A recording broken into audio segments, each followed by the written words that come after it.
أعوذ بالله من الشيطان الرجيم. بسم الله الرحمن الرحيم. قال ألم نربك فينا وليدا ولبثت فينا من عمرك سنين وفعلت فعلتك التي فعلت وأنت من الكافرين. الله العظيم.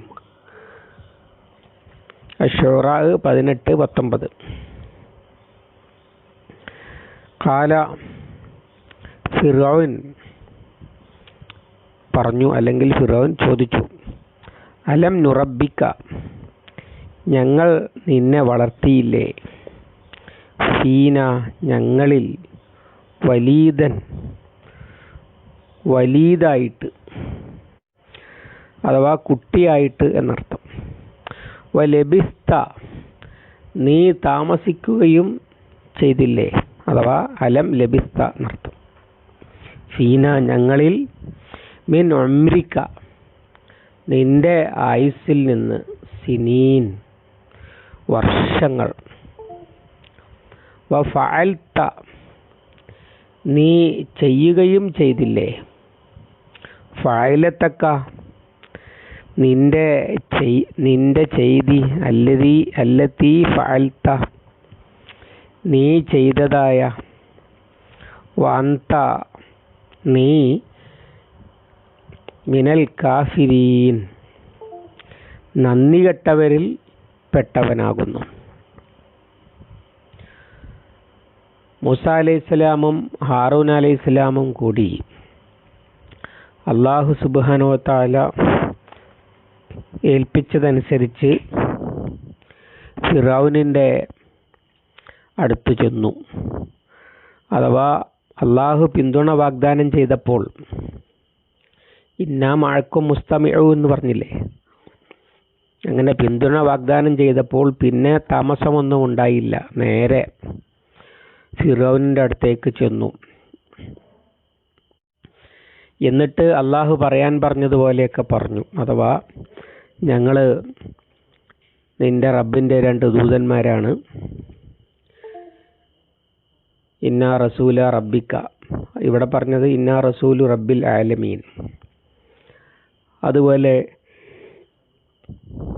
വഹ്ദിയക ഇലാ റബ്ബിക ഫതഖ്ഷ, നീ നിന്റെ റബ്ബിനെ പേടിക്കണം, ഞങ്ങളതിനുള്ള വഴി കാണിച്ചു തരാം. ഇതൊക്കെ പറഞ്ഞു, ഒന്നാമത്തെ കാര്യം. അതേ തുടർന്ന് പിന്നെ രണ്ടാമത്തെ കാര്യവും പറഞ്ഞു, അർസിൽ മഅന ബനി ഇസ്രായേൽ, ബനി ഇസ്രായേലിയരെ ഞങ്ങളോടൊപ്പം പറഞ്ഞയക്കണം എന്നൊക്കെ. ഇതൊക്കെ കേട്ടപ്പോൾ ഫിറൗനിൻ്റെ പ്രതികരണം ഇത് സംബന്ധിച്ചല്ല, പകരം അതിൻ്റെ മുമ്പ് മൂസ അലൈഹി സ്വലാമിനെയും ഹാറൂൻ അലൈഹി സ്വലാമിനെയും നിന്ദിക്കുവാൻ വേണ്ടി ഉള്ള ചില കാര്യങ്ങളാണ് ഫിറൗൻ പറയുന്നത്. മൂസ അലൈഹി സ്വലാം കുട്ടിയായിരിക്കെ ഉമ്മ പെട്ടിയിലാക്കി പുഴയിൽ ഒഴുക്കുകയും ഫിറൗൻ്റെ വീട്ടിലെത്തുകയും ചെയ്തിരുന്നു. കൊല്ലാൻ ആലോചിച്ചപ്പോൾ നമുക്ക് കുട്ടിയായിട്ട് വളർത്താം, പ്രയോജനം ചെയ്തേക്കാം എന്നൊക്കെ ഭാര്യ ആസ്യ ബീവിയാണെന്നാണ് പറയപ്പെടുന്നത്. പറഞ്ഞതിൻ്റെ അടിസ്ഥാനത്തിൽ ഫിറൗൻ എടുത്ത് വളർത്തിയിട്ട്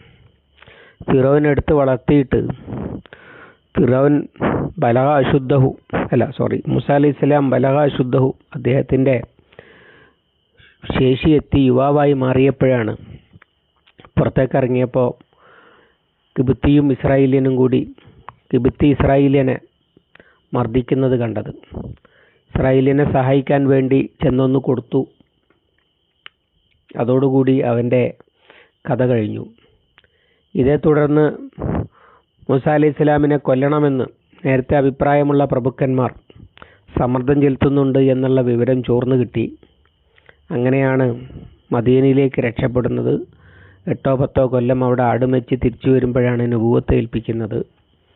അപ്പോൾ ആ പോയ അന്നത്തെ സംഭവം നേരത്തെ അദ്ദേഹം തന്നെ പറയുന്നുണ്ട്, വലഹും അലയ്യ ദംബുൻ ഫഅഖാഫു അൻ യഖ്തുലൂൻ, എൻ്റെ പേരിൽ അവിടെ ഒരു കേസുണ്ട്, ഒരു കുറ്റമുണ്ട്, അവരെന്നെ കൊല്ലുമോ എന്ന് ഞാൻ ഭയപ്പെടുന്നു എന്നൊക്കെ പറയുന്നത് അതാണ്. അതുതന്നെയാണ് അദ്ദേഹം ആശങ്കിച്ചതുപോലെ അക്കാര്യം ഒക്കെ തന്നെയാണ് ഫിറോൻ എടുത്തിട്ടത്. പണ്ഡിതന്മാർ പറയുന്നത് മൂസാ നബി അലൈഹി സ്വലാമിനെ വളർത്തിയ ഫിറോനായിരിക്കില്ല ഇപ്പോൾ അദ്ദേഹം നബിയായിട്ട് വരുമ്പോൾ ഉള്ളത് എന്നാണ്. ഇനി ആണെങ്കിലും അല്ലെങ്കിലും മൂസാ അലൈഹി സ്വലാമിനോട് വലിയ കെറു വെച്ചു പുലർത്തുന്ന ആളാണ് ഇപ്പോഴത്തെ ഫിറോൻ എന്നുറപ്പാണ്. അത് പഴയ ആളാണെങ്കിലും പുതിയ ആളാണെങ്കിലും. അതുകൊണ്ട് ആദ്യം നിന്ദിക്കാൻ വേണ്ടിയാണ് പറയുന്നത്, അലം അലം നുറബിക്ക ഫീന വലീദ, നീ ഇപ്പോൾ വലിയ ആളായിട്ട് ഞങ്ങളെ തിരുത്താൻ വേണ്ടി ഒക്കെ വന്നിരിക്കുന്നു. നീ എവിടെ നിന്നാണ് ഉണ്ടായത്? നിന്നെ ഞങ്ങളല്ലേ വളർത്തിയത്. വലബിസ്ത ഫീന മിൻ ഉമരിക സിനീൻ, നിന്റെ ആയുസ്സിൽ ഒരുപാട് കാലം ചെലവഴിച്ചത് ഞങ്ങളുടെ കൂടെയല്ലേ എന്ന്. എന്തിനാ പറയുന്നത് കൊച്ചാക്കാനാണ്.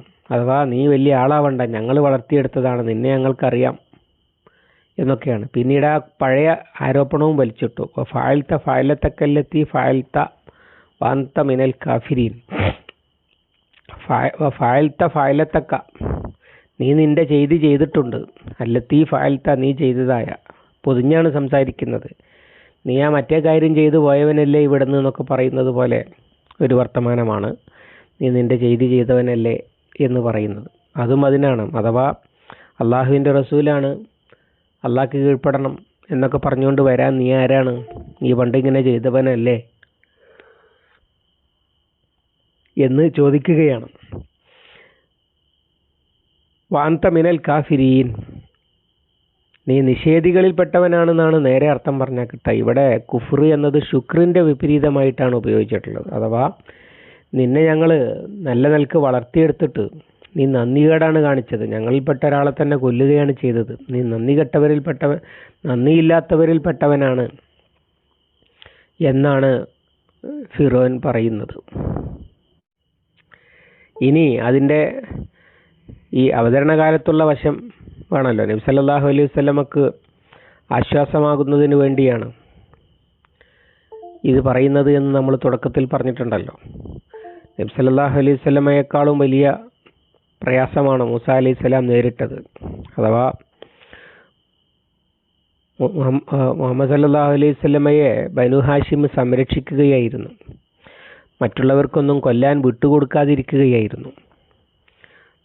ഷൈബ് അബി താലിബിൽ ഉപരോധം നടന്നപ്പോൾ പോലും നബി സല്ലല്ലാഹു അലൈഹി വസല്ലമയെ സംരക്ഷിക്കുന്ന നിലപാടാണ് ഇസ്ലാം സ്വീകരിക്കാത്ത അബൂ താലിബ് ഉൾപ്പെടെയുള്ള ആളുകൾ സ്വീകരിച്ചത്. മൊത്തത്തിൽ മക്ക മുഴുവൻ നബി സല്ലല്ലാഹു അലൈഹി വസല്ലമയെ കൊല്ലാൻ ധൈര്യമില്ലാത്ത അവസ്ഥയിലാണ് ഉണ്ടായിരുന്നതെങ്കിൽ കയറി ചെല്ലുമ്പോൾ തന്നെ ഫിറോൻ്റെ അടുത്തുനിന്ന് മൂസാ അലൈഹി സ്വലാം അഭിമുഖീകരിക്കേണ്ടി വരുന്നത് വലിയ ദുരിതപൂർണമായ സ്വീകരണമാണ്.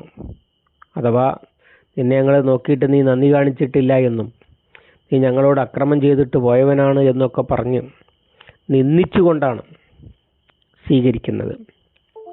മുഹമ്മദ് സല്ലല്ലാഹു അലൈഹി വസല്ലമയെ മക്കക്കാർ സ്വീകരിച്ചത് അദ്ദേഹത്തോട് പറഞ്ഞത് നിനക്ക് എന്താ വേണ്ടതെന്ന് വെച്ചാൽ പറയണം. അഥവാ ഈ അബൂ താലിബൊക്കെ വളരെ കാര്യത്തിൽ പറഞ്ഞത് നിനക്ക് രാജാവാകണമോ എങ്കിൽ ഞങ്ങൾ നിന്നെ രാജാവാക്കാം, അല്ല നീ ഏതെങ്കിലും സ്ത്രീയെ കല്യാണം കഴിക്കാനാണോ എങ്കിൽ അത് പറഞ്ഞാൽ മതി, ഞങ്ങൾ ചെയ്തു തരാം, അല്ല നിനക്ക് സമ്പത്ത് വേണ്ടിയിട്ടാണോ ഞങ്ങൾ നിന്നെ ഞങ്ങളിലെ ഏറ്റവും വലിയ സമ്പന്നനാക്കാം എന്നൊക്കെ പറയുമ്പോൾ റസൂൽ സല്ലല്ലാഹു അലൈഹി വസല്ലമ എൻ്റെ ഒരു കയ്യിൽ സൂര്യനും മറ്റേ കയ്യിൽ ചന്ദ്രനും വെച്ച് തന്നാൽ പോലും ഇതിൽ നിന്ന് പിന്തിരിയാൻ തയ്യാറില്ല എന്ന് പറഞ്ഞ് തിരസ്കരിക്കുകയാണ് ചെയ്തതെങ്കിൽ ഇവിടെ സ്ഥിതി നേരെ തിരിച്ചാണ്. ഞങ്ങൾ ഇത്രയൊക്കെ നിനക്ക് ചെയ്തു തന്നിട്ട് നീ ഞങ്ങളോട് നന്ദികേട് കാണിക്കുകയാണല്ലോ എന്ന തരത്തിലാണ് ഫിറൗൻ, അഥവാ ഒരു ബഹുമാന പുരസ്സരമല്ല, ഒരു പുച്ഛത്തോടെ, മൊത്തം ബനി ഇസ്രായേലിയരോടുള്ള പുച്ഛം അത് മൂസാ അലൈഹി സ്വലാമിനോടും കാണിക്കുന്ന അവസ്ഥയിലുള്ള ഫിറൗനെയാണ് മൂസാ അലൈഹി സ്വലാമിനെ നേരിടേണ്ടി വന്നത്. എന്നിട്ടും അദ്ദേഹം അള്ളാഹുവിൻ്റെ സഹായത്തോടു കൂടി വിജയിക്കുകയാണ് ഉണ്ടായത് എന്നാണ് പറഞ്ഞു വരുന്നത്. ബാക്കി അതിനുള്ള മൂസാ അലൈഹി സ്വലാമിൻ്റെ പ്രതികരണമുണ്ട് അടുത്ത ആയത്തിൽ ഇൻഷാ അല്ലാഹ് അടുത്ത ദിവസം. അള്ളാഹു അനുഗ്രഹിക്കുമാറാവട്ടെ. اللهم علمنا ما ينفعنا وانفعنا بما علمتنا ربنا زدنا علما وفهما ودقة بلغرا اللهم اجعل القرآن ربيع قلوبنا ونور صدورنا وجلاء حزننا وذهاب همنا وغمنا. ربنا تقبل منا إنك أنت السميع العليم وتب علينا إنك أنت التواب الرحيم واغفر لنا يا غافر المذنبين. وصلى الله على محمد وعلى آله وصحبه وسلم ومن تبعهم بإحسان إلى يوم الدين والحمد لله رب العالمين.